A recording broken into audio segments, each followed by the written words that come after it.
Bonjour à toutes et à toutes. Bienvenue sur le podcast DRH Badass, le podcast qui te fait voir les RH et le droit du travail autrement. Et oui, ici on dépoussière et on vulgarise cette matière qui peut paraître complexe. Je suis Wafa, ton experte RH, et j'ai à cœur de te parler de RH et droit du travail de la manière la plus simple possible. Alors, installe-toi confortablement, on va commencer. Bonjour à tous, bienvenue sur le 7e épisode de DRH Badass. Aujourd'hui, on est avec une personne que j'admire beaucoup, qui a un parcours atypique, pas comme les autres, comme elle le dit souvent. Alors, on est avec Mac, qui va nous parler de son itinéraire d'une salariée en situation de handicap. Alors, c'est pas ma phrase, c'est la sienne, celle qui apparaît sur la couverture de son livre. Alors, Mac, je te laisse la parole et je te laisse te présenter. Et bienvenue à toi sur mon podcast. Merci Wafa pour ton invitation. Donc, je m'appelle Mac. Donc, je suis à la base chargée de communication dans une grande entreprise française. Voilà. Ensuite, je suis comédienne et humoriste. Et puis récemment, j'ai sorti donc un livre, comme tu viens de le dire, Moi le quota, itinéraire d'une salariée en situation de handicap invisible. C'est le mot invisible qui est vraiment important. Je crois que tu l'as omis. J'ai écrit ce livre suite à un burn-out que j'ai fait en octobre 2020, parce que moi, je pense que on peut tous changer quelque chose dans ce monde. Si on y met chacun notre petite goutte d'eau. Je pense que ce burn-out, il n'est pas venu par hasard. J'ai voulu dénoncer un système et j'espère que ce livre fera parler d'autres victimes de maltraitance en entreprise et brisera enfin l'omerta. Tu as raison, j'ai oublié invisible et dans ton livre, il prend toute son ampleur. C'est ça qui fait, oui, c'est le plus important. Je suis vraiment désolée, Mac. C'est pas grave. Dans ton livre, en fin de compte, tu parles vraiment de tout ton parcours. Je suis pas en situation de handicap et pourtant, je me suis sentie concernée par ton livre. Le terme quota, il ne touche pas que les personnes en situation de handicap, même si tu le mets en exergue parce que c'est ton parcours à toi. Mais moi, je me suis sentie concernée également parce qu'au final, je suis un quota. Toutes les petites choses que tu as dites, notamment les échanges avec ta maman, mais je suis exactement les mêmes.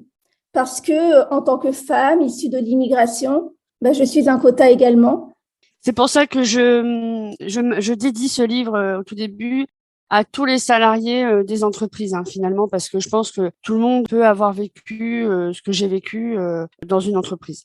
Oui, clairement. Et tu commences ton livre avec l'origine du terme handicap. C'était important pour toi de le faire? Oui, c'était très important parce que c'était pour... c'est un peu comme les règles du jeu dans un jeu de société. C'est pour que tout le monde sache bien de quoi on parle. Il y a une loi qui est sortie donc en 2005 pour définir que c'est pour l'égalité des chances en fait. Pour moi, c'était vraiment important de le définir pour que les gens sachent bien de quoi il s'agit quand on parle de handicap, parce que souvent il y a des gens qui vont me dire oui, mais lui il est handicapé, mais attends, franchement, surtout en cas de handicap invisible. Moi, si tu veux, j'ai une différence physique pour les gens qui liront le livre. Me verront puisque je suis en dos de couve, j'ai une différence physique donc, qui est une dysplasie ectodermique.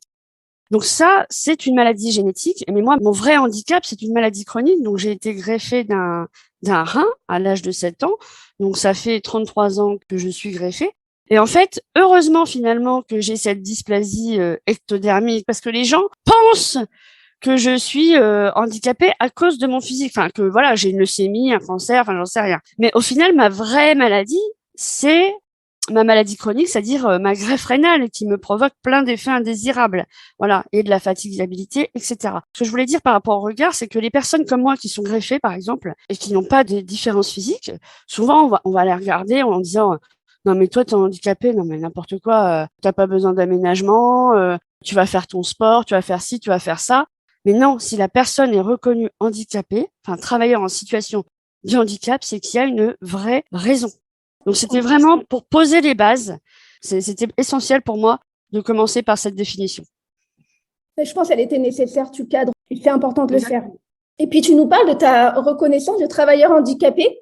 Moi, j'aimerais bien que tu en viennes au cheminement. Parce que comme tu l'écris dans ton livre, tu as toujours eu cette volonté de normalité. Donc, tu as eu la difficulté de faire ces démarches-là. Alors, il y a une phrase qui m'a beaucoup touchée, c'est quand tu es en classe et déjà jeune, hein, tu as un sacré caractère. C'est moi, je te connais en dehors du livre, je te connais. Hein, on a été collègues il y a un bout de temps. Et tu clames haut et fort que ça suffit et que tu peux ranger tes affaires seule. Ça montre bien cette volonté qu'on ne fasse pas la différence. Donc, j'aimerais bien que tu me parles de ce cheminement, de ta reconnaissance TH, qui peut aussi, je pense, aider pas mal de personnes qui refusent de le faire alors que c'est nécessaire. Donc mon petit parcours, parcours scolaire, moi un peu, difficile puisque donc j'étais à l'école maternelle et c'est à l'école maternelle qu'on a découvert que j'avais une insuffisance rénale, donc problème de santé. Et donc mon CP, je l'ai passé en dialyse en fait. Je n'allais pas, j'étais pas scolarisée en milieu scolaire. J'étais suivie par le CNED. Et donc j'avais mon professeur de maternelle qui venait me faire les cours de CP. Pour m'apprendre à lire, etc. Enfin, c'était vraiment du sur-mesure. À l'école, oui, la phrase dont tu fais référence, que ça suffit, que je peux ranger mes affaires toute seule. En fait, c'est une anecdote qui s'est déroulée donc en CE1, première rentrée scolaire à l'école primaire. Et je pense que, ayant des soucis de santé, mes parents avaient bien briefé le directeur, les instituteurs, etc., en disant que voilà, j'étais fragile, nanana. Comme j'étais la petite nouvelle dans la classe, tout le monde s'occupait de moi, vraiment. Je sentais une attention trop bienveillante, étouffante. Et moi, je me sentais normale parce que, si tu veux, moi, comme j'avais pas de CP, j'avais pas encore connu la rentrée scolaire en primaire et donc finalement j'avais pas été confrontée à ma différence parce que en maternelle les enfants sont plutôt bienveillants, on vit tous ensemble, on voit pas la différence. Et après j'ai compris que oui, à travers le regard des autres enfants, on m'a fait comprendre que j'étais différente. En fait, j'ai voulu dire arrêtez de me couver, je suis une grande fille entre guillemets. Laissez-moi ranger mes affaires toute seule. Je suis pas handicapée. Enfin, limite, c'était ça. Et donc, je me suis imposée comme ça. J'ai dû trouver ma place finalement, mais je pense que tu sais de quoi je parle aussi. J'ai fait une scolarité plutôt normale. J'étais plutôt en tête de classe, toujours entourée de plus ou moins d'amis. Hein, au collège, je te cache pas que ça a été assez difficile parce que le collège, c'est toujours une période difficile quand on est un peu différent, surtout la quatrième et la troisième. Mais j'ai toujours eu plein d'amis à l'extérieur. Voilà, j'ai eu cette volonté de normalité parce que grâce à ma mère qui m'a toujours dit écoute, ma chérie, t'es différente, mais ça t'empêche pas de vivre. Donc, fais ce que t'as envie de faire. Et puis, si ça te plaît pas, fais autre chose. Elle m'a jamais dit, ma pauvre chérie, t'es pas comme les autres. J'ai toujours eu carte blanche. Donc, moi, j'ai toujours eu cette volonté d'être normale, d'avoir une vie normale. Donc, j'ai fait ma scolarité, j'ai fait mes études supérieures, école de publicité et de communication. J'ai fait des expériences professionnelles, hein, donc j'ai trouvé des stages. Et déjà en stage, dans certaines boîtes, mon tuteur me disait ah bah dis donc, il y a un tel, il m'a demandé de quel institut tu venais. Je dis comment ça, quel institut? Il me dit de institut d'handicapés. Je dis je suis pas handicapée. Ah ouais, c'est chaud. Je lui ai dit mais je suis pas handicapée moi, voilà. Donc j'ai fait mes études, tu vois, donc j'ai été greffée en 89. J'ai eu mon bac en 2000, j'ai commencé à travailler en stage vers 2003-2004. J'avais quoi? J'avais 20 ans de greffe, même pas. Je sentais pas encore les effets indésirables de ma greffe, même si j'en avais, mais je pense que quand on est jeune, voilà, on est plutôt dans un déni, on se dit on veut mordre la vie par les deux bouts et je me voyais pas malade en fait, j'ai dit bon voilà, je suis greffée, basta quoi. Enfin, basta, la vie est super. En fait, quand déjà en entreprise, on me disait, mais elle vient de quel institut, elle est bien. J'ai été confrontée à la réalité. La communication, faut pas se le cacher, c'est un métier d'image. Tu es l'image de ton entreprise, donc imagine la gueule de l'entreprise quand c'est moi qui la représente.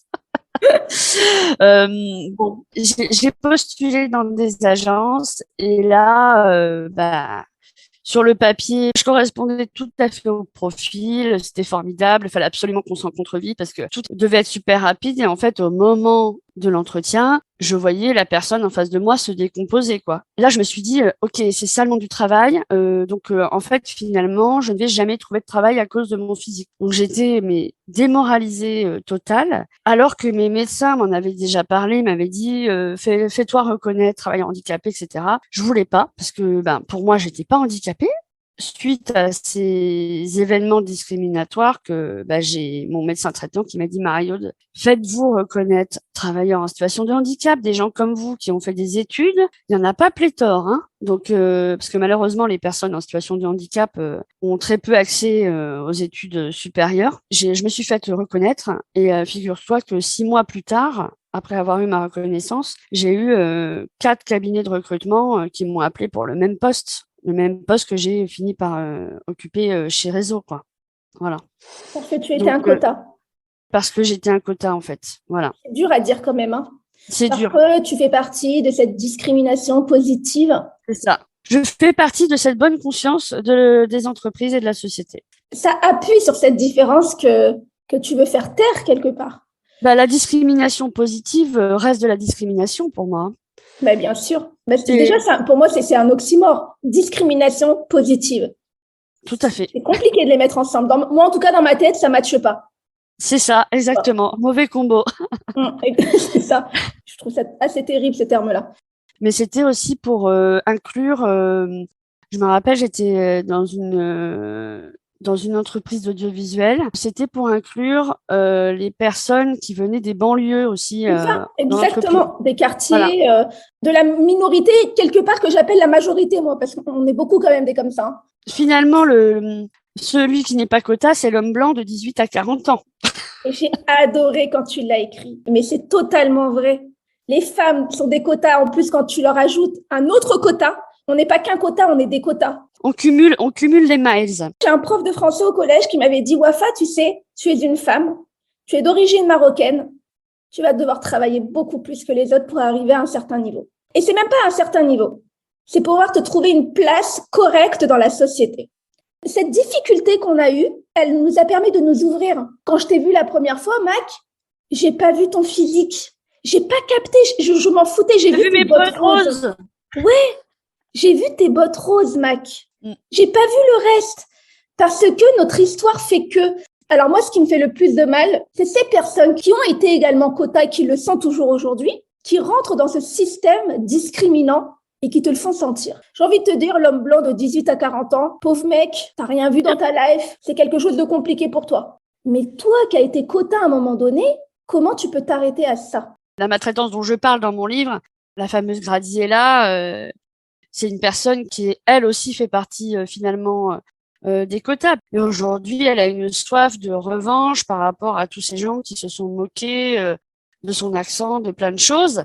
Sauf que c'est une personne qui n'a pas su, par la compétence, par le savoir, s'imposer, puisqu'elle a préféré imposer sa loi, son pouvoir. Enfin, voilà, c'est quelqu'un qui souffre.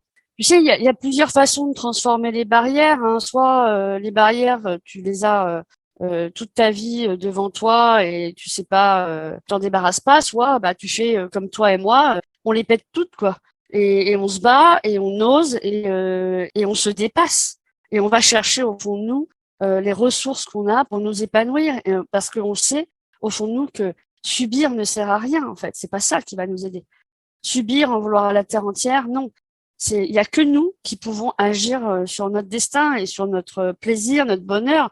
Parce que toi comme moi, ce qu'on fait à côté de l'entreprise, c'est du travail, mais on sent pas ça comme du travail puisqu'on s'éclate, quoi. Tu as tout dit en ce qui concerne les souffrances, quand tu n'arrives pas à dépasser tes souffrances. Mais après, il y a un vrai travail à faire. Il y a cette différence également. Tu as eu une maman qui a été ta maman, qui t'a donné beaucoup d'amour, mais qui a été également une coach de vie. Moi, j'ai eu la même au niveau du coach de vie. Ma mère a toujours été là. Vous pouvez tout faire. Il n'y a aucun métier inaccessible. Et puis, il y a un travail à faire sur soi par la suite. Hein. Moi, j'ai travaillé sur moi des années et des années durant, Mac, parce qu'il y a des souffrances, qu'on le veuille ou non. Tu entends des choses dans la cour de récré. Et encore, moi, j'ai eu de la chance. J'ai vécu dans un quartier, majorité de minorité. On était tous des quotas au final. J'ai pas ressenti cette souffrance. Cette souffrance, je l'ai ressentie quand j'ai mis les pieds à la fac, à Panthéon-Assas. Je suis passée de majorité à minorité dans le quartier latin, dans une grande fac de droit. Et là, toutes les souffrances sont remontées. Et donc, oui, je partage. C'est aussi beaucoup de souffrances, mais encore faut-il s'en rendre compte et travailler dessus, quoi. Oui. Moi, par exemple, j'adore être à l'hôpital. C'est sûr que quand je suis à l'hôpital, je me sens en sécurité, je suis avec les miens, mes semblables, etc. Mais ce qui est dur, c'est d'être dehors, comme toi. Tu as évolué dans un milieu où tu dis vous étiez que des minorités, et après, c'est comme un crabe que tu mets dans l'eau chaude. Et c'est hyper violent, quoi. En fait, tu sais, toutes nos blessures, tout ce qu'on vit mal quand on est adulte, ça vient de quelque part quand on est petit. Donc c'est pour ça que moi, je dis toujours à quelqu'un, quand il vit mal une situation, quand il est pas bien, ou parce que l'histoire se répète, souvent, il faut aller chercher au fond de soi quel a été le premier déclencheur de ce mal-être. C'est vraiment la clé. C'est-à-dire que quand on comprend d'où vient notre propre blessure, on l'identifie et ensuite on peut travailler dessus par des différentes thérapies brèves pour s'en débarrasser. Ça, c'est vraiment important de se débarrasser de ces blessures ou du moins de les penser.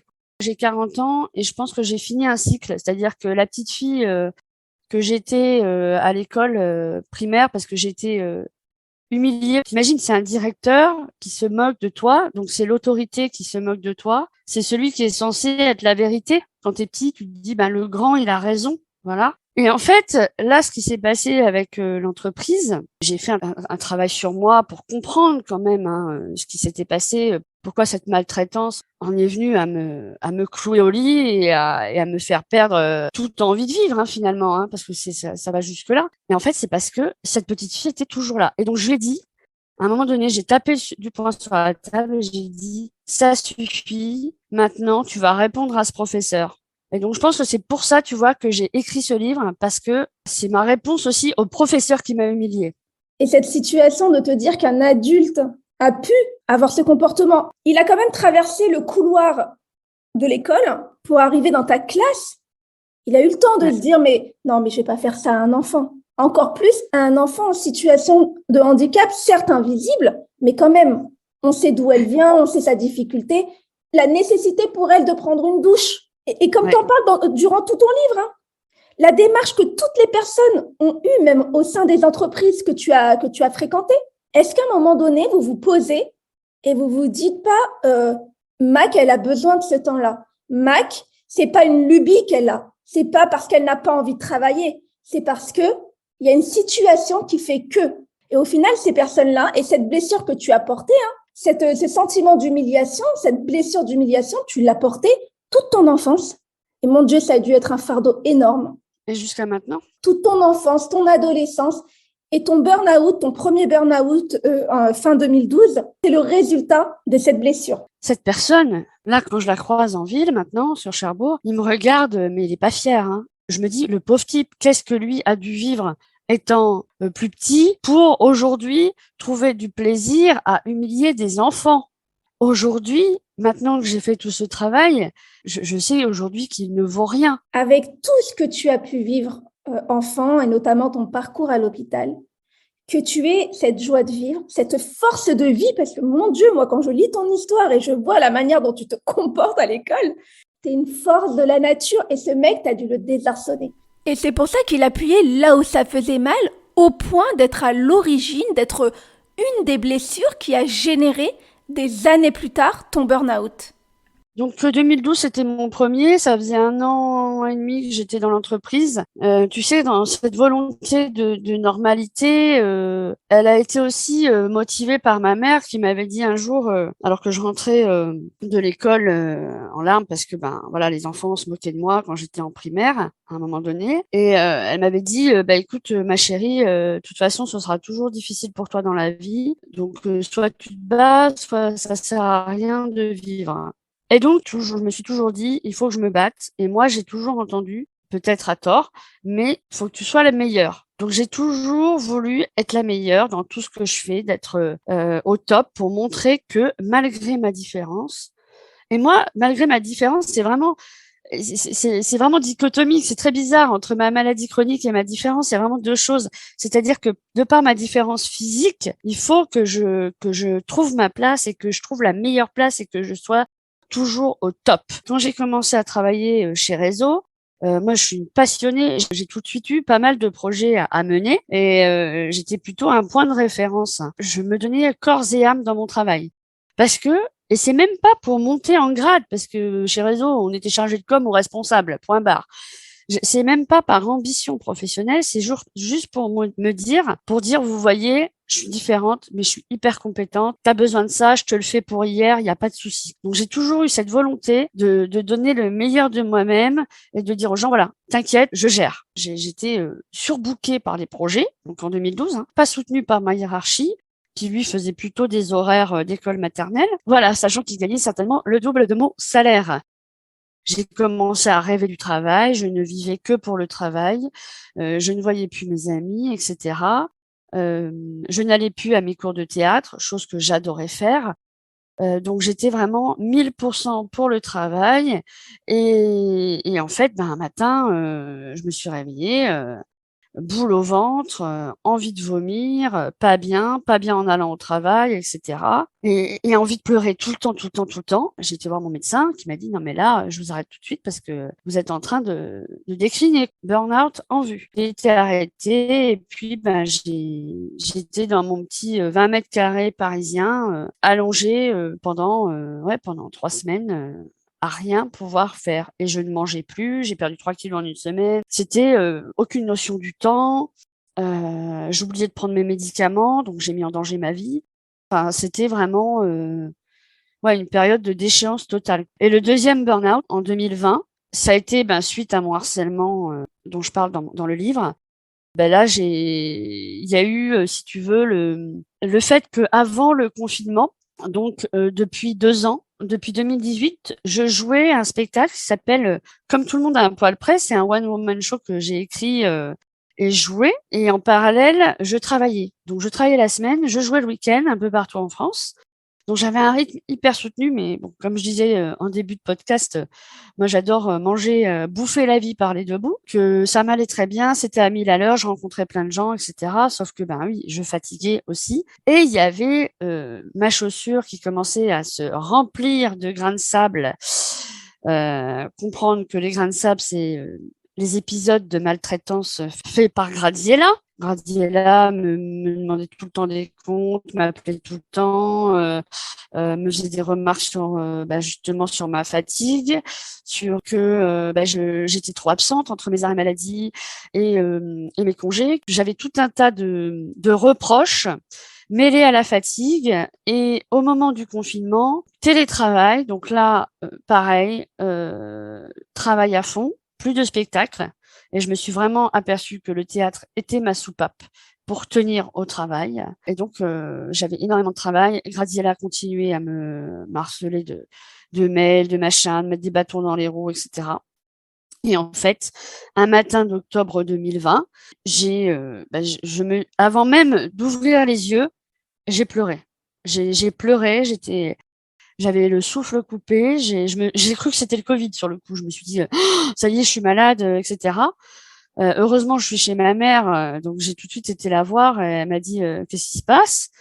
Et en fait, là, j'ai appelé mon médecin qui était déjà au courant de la situation au travail, qui m'a dit, bon, vous êtes en burn-out, là, c'est fini, il faut vraiment prendre soin de vous, quoi, maintenant. Parce que, voilà, ma santé étant déjà fragile, ça me l'a dégradée encore plus. Et le pire, c'est que dans l'entreprise, plusieurs acteurs étaient très au courant de ce qui se passait. Des choses ont été faites en surface. Mais la conclusion de tout ça, c'est que Graziella est, voilà, bien que je ne sois pas sa première victime. Alors, certes, il y a un système, mais de ce système se dégagent des personnes et tout est une question de personnes. Tu racontes une expérience que tu as eue, la toute première que tu as eue chez RSTF et tu nous racontes la manière dont ça s'est passé, plutôt bien passé parce que les managers étaient bienveillants et t'avaient laissé carte blanche et t'ont fait totalement confiance. Et la première image du physique qu'ils ont eu de toi, ils en ont fait qu'une bouchée, ils l'ont jeté à la poubelle. C'est pas ça qui compte. Et clairement, et je connaissais très bien ces managers, notamment un manager. Et je sais la manière dont il fonctionnait, donc je comprends que tu étais bien. Et pour moi, c'est une question de personne. Et quand ce manager-là est parti, il a été remplacé par un autre manager qui a été ignoble. mais parce Oui. que, comme tu dis, il est venu compenser ce que lui n'arrivait pas à faire quelque part. C'est vraiment mettre en contact les souffrances de chacun et quand les souffrances de l'un sont beaucoup plus grosses, mais que le fait qu'il ait un pouvoir hiérarchique fait que ces souffrances, il peut les compenser en bouffant l'autre, il le fait. Tout à fait. Mais en fait, voilà, tu dis c'est une question de personne. C'est exactement ce que tu dis ensuite, c'est vraiment des questions de souffrance. On est des souffrances sur pattes, hein, tous. Hein. Enfin, on est tous des grands blessés de la vie. Hein. Il y en a qui ont la volonté que tout aille bien, et puis il y a ceux qui se complaisent aussi dans le fait d'être blessés et en veulent à la terre entière d'être blessés. Et il y a ceux qui sont pas conscients d'être blessés. C'est ça. Et ça, c'est les pires, ceux qui sont pas conscients d'être blessés, parce Ouais, je suis que d'accord. tout est danger pour eux. Tout est danger. Tout est danger pour leur progression dans le milieu professionnel. Mets-toi 2 secondes à la place de cette personne que tu es en train de martyriser. Non, mais là, Est-ce qu'elle t'en mérite ça demandes trop, vraiment? Mac. Mac, t'en demandes trop. Tu lui demandes de faire preuve d'empathie. Tout à fait. Compliqué quand même pour ce genre de personnes. Et ça en vient à une autre question que je me suis posée. Tu étais quand même, on va dire, au bon endroit. Ce que je veux dire par là, c'est que tu étais sur le bon poste, le poste qui te convenait, de par tes études et puis tes compétences et capacités à tenir le poste. T'as toujours, moi, quand je t'ai connue, sur Paris, c'était début 2015. Tu venais de rentrer, je pense, dans cette boîte, mais tu gérais déjà. J'avais l'impression que tu étais là depuis des années. Je te voyais dans tes couloirs avec tes bottes roses. Tu étais chez toi. Mais vraiment, vraiment, je t'ai senti à ta place. Alors moi, j'aimerais que tu nous parles de Julien, ton successeur chez Réseau. Et tu dis, mettre des quotas coûte que coûte, tant qu'ils ont cette situation de handicap, c'est pas grave, mets-le sur le poste. En fait, ce qu'il faut savoir, c'est que chez Réseau, par rapport à la RSTF, c'est que chez Réseau, des postes étaient fléchés handicap. C'était selon la volonté du manager. Donc moi, le responsable de la cellule com dont je faisais partie, avait décidé qu'il avait envie de travailler avec une personne en situation de handicap. Et en fait, ce poste était fléché handicap. Donc, c'est-à-dire que pas ouvert aux autres. Donc, ça, je trouve ça un peu dégueulasse pour les autres qui étaient déjà dans l'entreprise et qui cherchaient aussi à être en mobilité. Et puis, hyper discriminant parce que tout le monde savait que ce poste était handicap. Donc, si tu veux, c'était un peu quand je suis arrivée, bah tiens, on va voir qui c'est le nouvel handicapé qui a pris le poste. Ils auraient pu prendre n'importe quelle personne en situation de handicap et la mettre là. Finalement, ça aurait été pareil. Le pauvre Julien qui est passé derrière moi, lui, il était en situation de handicap, mais ils ont fait complètement fi des contraintes liées à son handicap. C'est-à-dire que moi, dans ce métier que j'avais de chargé de communication, je gérais des projets. Donc, qui dit projet dit aussi budget, par exemple. Et lui, le Julien, ne peut pas lire les chiffres. Il avait des grosses difficultés pour lire les chiffres, alors que lui, au départ, avait bien prévenu des contraintes qu'il avait. Moi, je trouve que de faire du coûte que coûte comme ça n'a pas de sens. Chez RSTF, la différence, c'est que eux veulent atteindre les 6%, mais ils ouvrent les postes à toutes. Il n'y a pas une bourse à l'emploi handicap. C'est ouvert à tous, et si tu es en situation de handicap, c'est bien. Après, moi, ce que je reproche à RSTF, c'est de faire du coûte que coûte 6%. La vitrine est belle dans ces grandes entreprises, mais souvent le magasin est vide. Finalement, quand on arrive avec notre handicap invisible, ah ben quand tout va bien, c'est génial. Mais alors dès que ça commence à se dégrader, que tu as des effets indésirables qui arrivent, des cancers, de la fatigabilité, etc., que tu dois t'absenter, là, ça commence à être un problème. Les managers sont pas accompagnés, les personnes en situation de handicap ne sont pas aidées. Parce que finalement, la mission handicap, quand il y en a une, bah, elle peut juste vous dire, si vous voulez, on peut faire une sensibilisation auprès de votre manager ou de l'équipe pour qu'ils comprennent. Nous, ce qu'on a besoin, travailleurs en situation de handicap, c'est qu'on fasse bien comprendre dans l'entreprise à toutes les parties prenantes, que ce soit les managers, les collègues, etc., les RH, que oui, quand tu as une maladie chronique, il y a des fois, tu vas être 2 ans sans rien avoir, et il y a des fois, tu vas décliner complètement parce que tu es dans une mauvaise période, que tu es fatigué, que tu as un changement de traitement, que tu dois faire des examens. Il y a des journées enfants malades. Pourquoi on n'a pas de travailleurs en situation de handicap des jours particuliers d'absence? Mais en fait, on est toujours obligé de tout justifier. Et ça, c'est insupportable. On passe pour la fille pas fiable. Ah ouais, c'est pas fiable, quoi. Ah ouais, donc là, ça va, mais demain, ça peut plus aller. Non, mais attends. C'est un manque d'écoute de la ligne managériale. C'est également la peur qu'un travail soit laissé de côté et donc on ne sache pas s'organiser. Mais nul n'est indispensable, vous pouvez vous organiser. Le pire qu'on m'a demandé, donc chez RSTF toujours, on m'a dit, mais tu peux pas nous donner un planning de nous dire à peu près quand est-ce que tu es le plus fatigué? Eh ben voilà, on t'a demandé d'anticiper ta fatigue. Non mais folie Voilà, furieuse, quoi. c'est ça. Et la personne me l'a dit avec toute la bienveillance, il pensait faire vraiment une bonne action de bienveillance, quoi. Genre, mais vas-y, on va s'arranger, dis-moi quand est-ce que tu es le plus fatigué. Non, mais gars, Est-ce que lui, dans sa tête, peut-être, il dit, dans certaines maladies ou dans certaines situations de handicap, il y a peut-être des pics. évidemment qu'il y a une méconnaissance.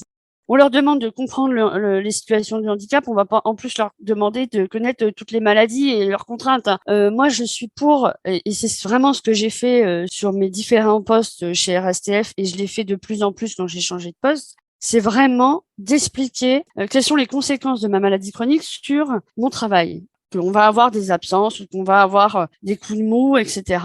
Sans pour autant les anticiper. Dire que ça peut arriver déjà. Enfin, comme ça, le manager n'est pas surpris.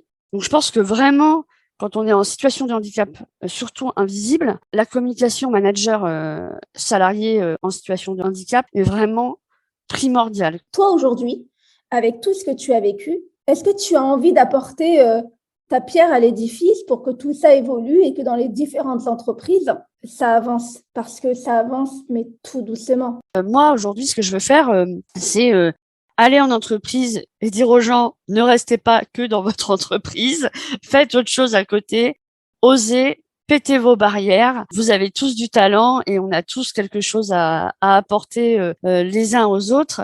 Ce que j'ai envie de dire aussi, c'est même pas aux entreprises, j'ai envie de dire aux enfants. C'est clair, soyez bons à l'école parce que ça vous ouvre des portes, mais faites ce que vous aimez et faites pas ce qu'on veut que vous fassiez. Écoutez-vous. Si l'entreprise est comme elle est aujourd'hui, c'est parce que on est aussi dans un système scolaire qui est très élitiste. Faut être le meilleur, faut avoir la meilleure note. Faut plaire aux professeurs, faut être dans les chouchous et machin. Non, et faut plaire aux parents aussi. Hein. Bah moi la première. Hein. Faut revoir le système d'éducation en disant aux enfants voilà, seul on n'est rien. Avançons ensemble. Et alors j'aime pas ce terme parce qu'on le met à toutes les sauces, mais dans la bienveillance. Et dans le livre c'est ça en fait que j'ai voulu montrer. Pour un manager, c'est bien connaître ses collaborateurs, savoir d'où ils viennent et reconnaître leurs forces, mais aussi leurs faiblesses. Et les aider justement à pallier ces faiblesses. Comme je disais tout à l'heure, on est tous des grands blessés. Dans mon livre, j'ai voulu parler de ce qui m'est arrivé en entreprise, mais pour moi, c'était essentiel de parler de mon enfance et de mon passif pour dire, voilà, moi, je suis arrivée en entreprise avec ce bagage.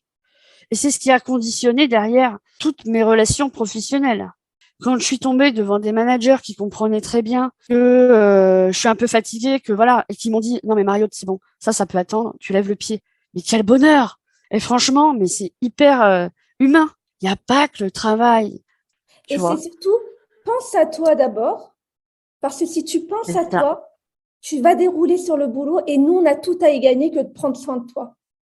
Exactement. Tu vois? Exactement. Si je ne prends pas soin de toi, je te perds. Et Dieu sait que ton travail est de qualité. Donc, si je prends soin de toi, je prends soin aussi de l'équipe parce que tu vas revenir très vite et tu vas pouvoir redonner ce travail de qualité. Tout à fait. Tout à fait, c'est ça. C'est exactement ça que j'ai entendu. La bienveillance, encore une fois, pour moi, c'est profond. C'est profond, c'est faire preuve d'humanité. Tout le monde ne peut pas faire preuve d'humanité. Tout le monde, comme tu as dit tout à l'heure et à juste titre, tout le monde n'a pas guéri ses blessures. Tout le monde n'a pas fait preuve de résilience, pardon, à la façon de Boris Cyrulnik. Moi, je le trouve formidable, ce mec, parce que il nous explique la manière dont on peut passer les caps du trauma, parce qu'on a tous des traumas. Et ton livre, il nous amène à ça. Qu'est-ce que tu as envie de dire à cette petite fille qui s'est vue maltraitée par ce directeur d'école? Qu'est-ce que j'ai envie de lui dire? Moi, j'ai envie de lui dire, c'est pas parce que tu es haute comme 3 pommes que tu n'as pas le droit de dire ce que tu penses et de te défendre. C'est pas parce que tu es différente que t'as pas ta place. Bien au contraire. Ta différence, c'est ta force. Il faut que tu t'en serves pour montrer qui tu es et trouver ta place. Parce que ta place, tu l'as. Mais par contre, c'est à toi de la faire.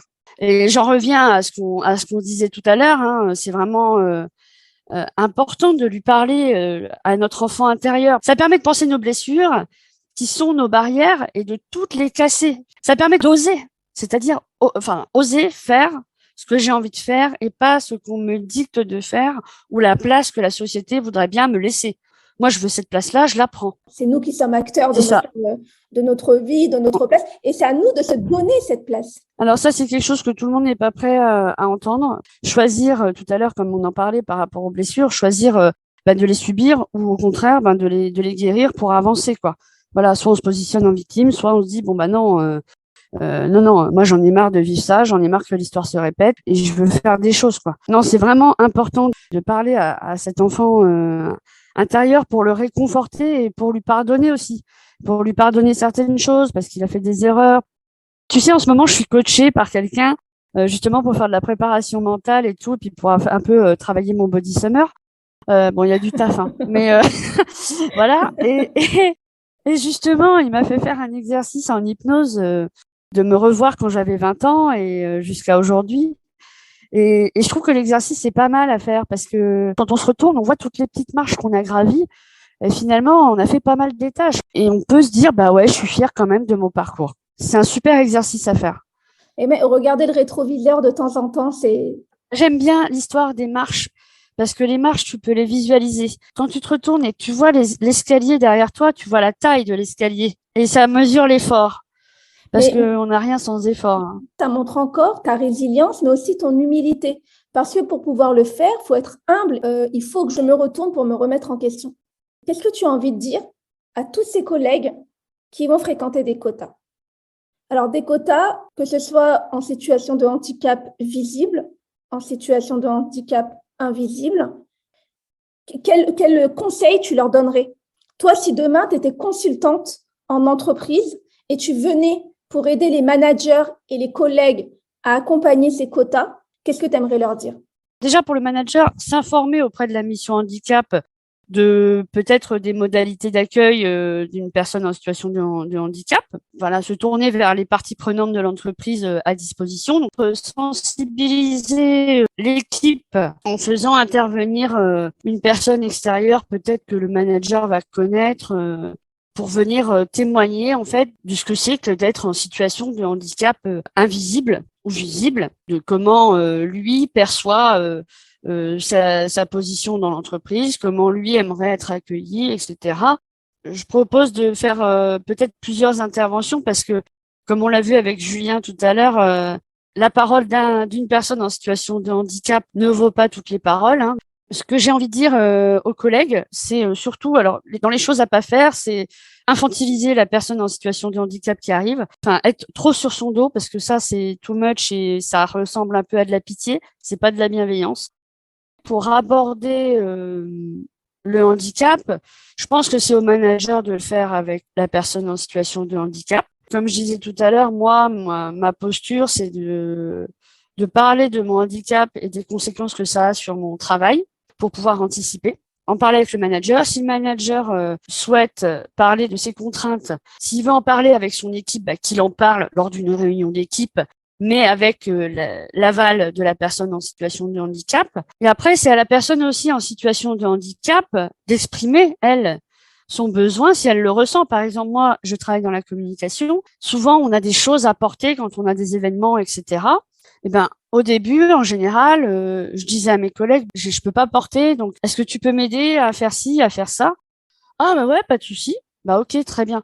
Voilà, c'est du bon sens, de la communication et de la bienveillance pour le coup, parce que les gens savent qu'il peut y avoir une difficulté, mais ils ne s'imposent pas. Il faut rien imposer à l'un ou à l'autre. Comme un travailleur en situation de handicap ne va pas dire à ses collègues, non mais moi je suis handicapé, je fais pas ça. Par exemple, il y a des sorties d'équipe que j'ai pas pu faire, mais il y a toujours une solution en fait, du côté du salarié en situation de handicap ou du collectif, donc manager inclus, il y a que des plans B.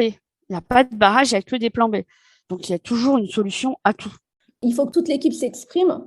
Si elle en ressent le besoin, en tout cas, la personne en situation de handicap, il faut qu'elle en parle. Si elle ressent le besoin d'être accompagnée ou d'avoir... par moment, tu vois, tu parles d'un sujet, notamment quand tu dis « parfois, je ne pouvais pas porter ». Tu vois, bah, moi, je l'apprends là. On n'a jamais travaillé en direct ensemble, mais j'aurais jamais pensé que par moment, tu as du mal à porter des charges lourdes. C'est important que la personne le dise. Il faut que les deux s'expriment en fin de compte. Et puis, de la bienveillance, c'est important. Si on pouvait en mettre dans le verre de chacun pour qu'on puisse s'écouter. Et puis l'accompagnement. Et à la fin, c'est faire confiance. Et de se dire que si la personne, elle n'est pas là, c'est parce qu'il y a un vrai sujet.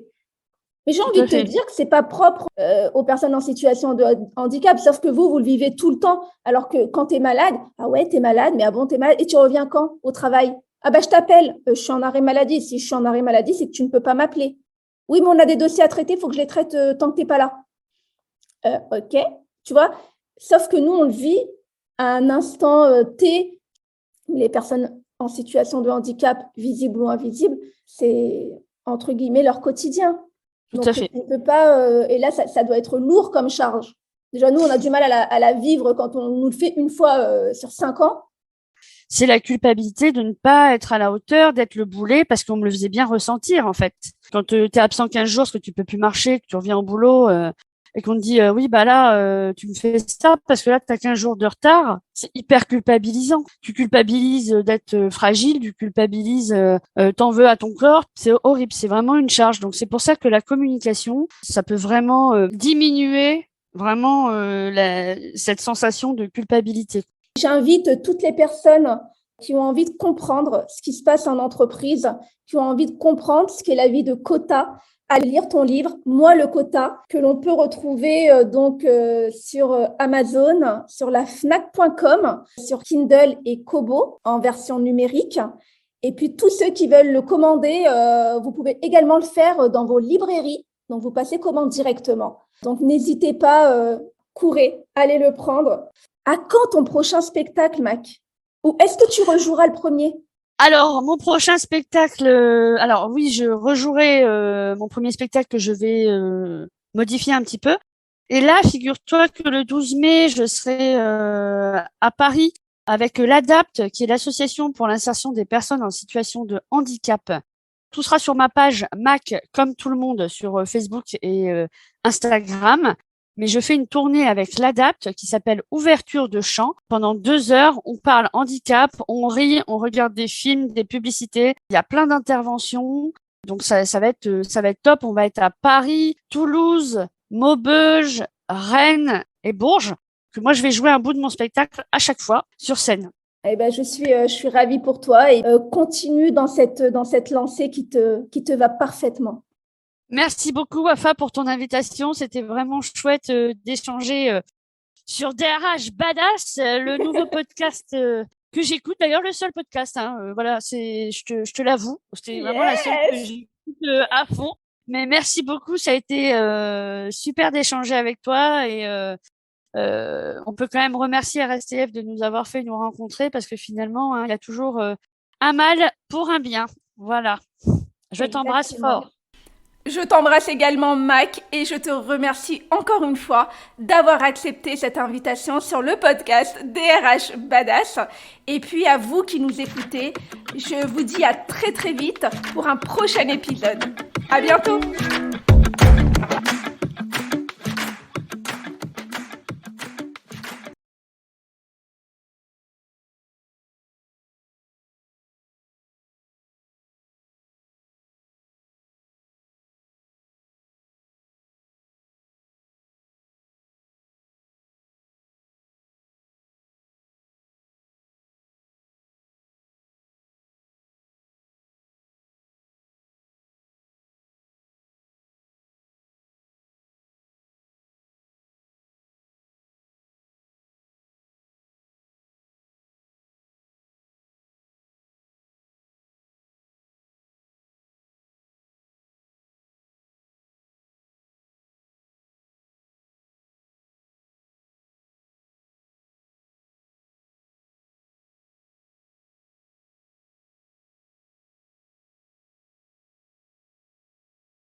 Et c'est pour ça qu'il appuyait là où ça faisait mal, au point d'être à l'origine, d'être une des blessures qui a généré des années plus tard ton burn-out.